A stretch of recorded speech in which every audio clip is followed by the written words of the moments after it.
Hello everyone and welcome back to my YouTube channel.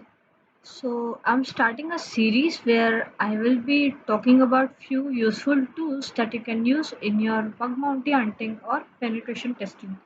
So the first tool about which we will be learning is Param Spider. What it does, it basically extracts all the parameters of a domain. If you want to check how you need to download it, you can simply follow these instructions. You just need to clone it, go into that folder, then install the requirements file, and then this is the command to execute it.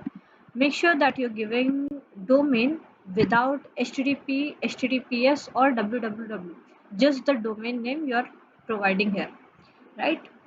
You can always go through the readme file that is present to understand what this tool does and how it works, right? So this is the command that you can execute python 3 paramspider.py hyphen domain, and I'm just taking example of a test site, that is testphp.web.com, right? And here you can see we got all these parameters. What you can do with these parameters, you can try different vulnerabilities in each of these parameters, right?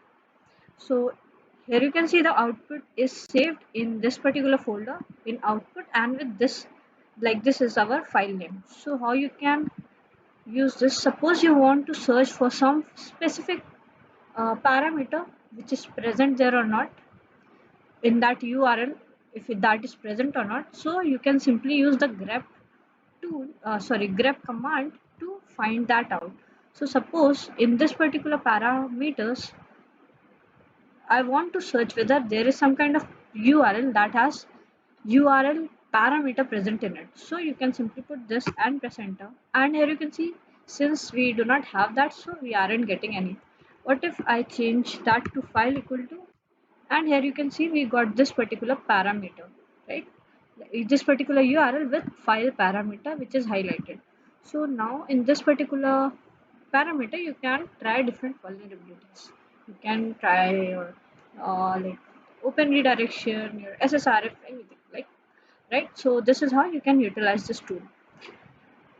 If you like this video, do like, share and subscribe, and I'll be coming up with a lot of more useful videos on different tools that you can use. Thank you so much.